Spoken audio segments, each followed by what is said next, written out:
اعوذ باللہ من الشیطان الرجیم بسم اللہ الرحمن الرحیم۔ سورہ طٰہٰ آیات نمبر 128 تا 135 میں منکرین کی بدبختی پر افسوس کہ ہلاک شدہ قوموں کے کھنڈرات دیکھ کر بھی عبرت حاصل نہیں کرتے۔ رسول اللہ صلی اللہ علیہ وآلہ وسلم اور اہل ایمان کو صبر اور نماز کی تلقین، دنیا کے مال و دولت کی بے ثباتی کا ذکر اور تلقین کہ بہترین اور ہمیشہ رہنے والا رزق تو اللہ ہی کے پاس ہے۔ منکرین کے معجزہ طلب کرنے کا جواب کہ قرآن خود ایک معجزہ ہے جو اسی لیے بھیجا گیا ہے کہ کوئی حجت باقی نہ رہے۔ اعوذ باللہ من الشیطان الرجیم۔ افلم يهد لهم كم اهلكنا قبلهم من القرون يمشون في مساكنهم۔ پھر کیا ان لوگوں کو اس بات سے بھی ہدایت حاصل نہ ہوئی کہ ان سے پہلے ہم کتنی ہی قوموں کو ہلاک کر چکے ہیں جن کی برباد شدہ بستیوں میں یہ چلتے پھرتے ہیں۔ کفار مکہ ان بستیوں کے کھنڈرات کے پاس سے گزرتے تھے۔ ان فی ذلک لآیات لأولی النہی۔ بے شک اس میں اہل عقل کے لیے بڑی نشانیاں ہیں۔ ولولا کلمۃ سبقت من ربک لکان لزاما واجل مسمی۔ اگر تیرے رب کی طرف سے پہلے ایک بات طے نہ کر دی گئی ہوتی اور مہلت کی ایک مدت مقرر نہ کی جا چکی ہوتی تو ابھی ان پر عذاب نازل ہو جاتا۔ فاصبر على ما يقولون وسبح بحمد ربك قبل طلوع الشمس وقبل غروبها۔ پس اے پیغمبر صلی اللہ علیہ وآلہ وسلم، یہ کافر جو کچھ کہتے ہیں آپ اس پر صبر کیجئے اور سورج نکلنے سے پہلے اور اس کے غروب ہونے سے پہلے اپنے رب کی حمد و ثنا کے ساتھ تسبیح بیان کیجئے۔ وَمِنْ آنَاءِ اللَّيْلِ فَسَبِّحْ وَأَطْرَافَ النَّهَارِ لَعَلَّكَ تَرْضَىٰ۔ اور اسی طرح رات کے کچھ حصے میں اور دن کے درمیانی حصے میں بھی تسبیح بیان کیجئے تاکہ آپ کو خوشی حاصل ہو۔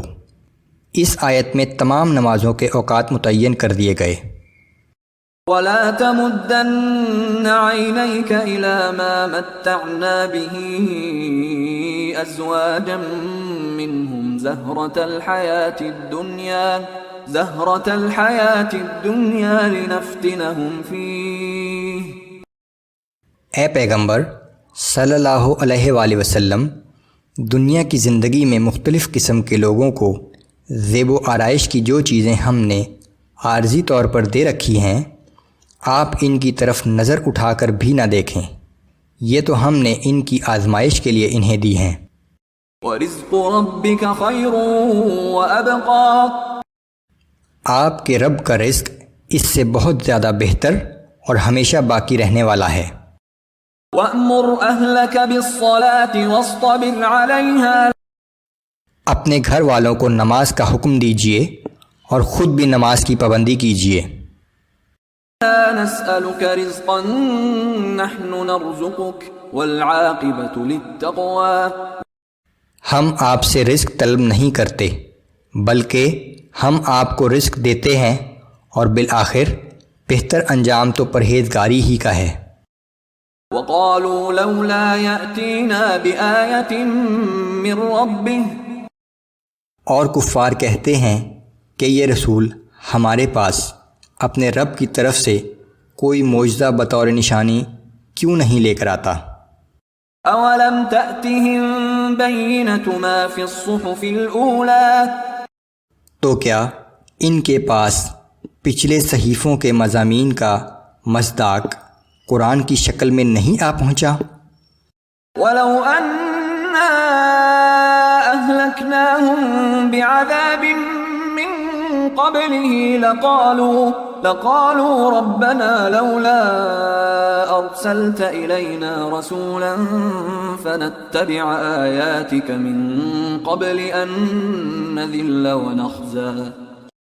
اگر ہم اس کے آنے سے پہلے ان لوگوں کو کسی عذاب سے ہلاک کر دیتے تو پھر یہی لوگ کہتے کہ اے ہمارے رب، تو نے ہمارے پاس کوئی رسول کیوں نہ بھیجا کہ ذلیل و رسوا ہونے سے پہلے ہی ہم تیرے احکام کی پیروی اختیار کر لیتے۔ قل كل متربص فتربصوا فستعلمون من اصحاب الصراط السوي ومن اهتدى۔ آپ کہہ دیجئے کہ ہر شخص انجام کا منتظر ہے، پس تم بھی انتظار کرو، تمہیں جلد ہی معلوم ہو جائے گا کہ سیدھی راہ پر چلنے والے کون ہیں اور بالآخر کون منزل مقصود پر پہنچا۔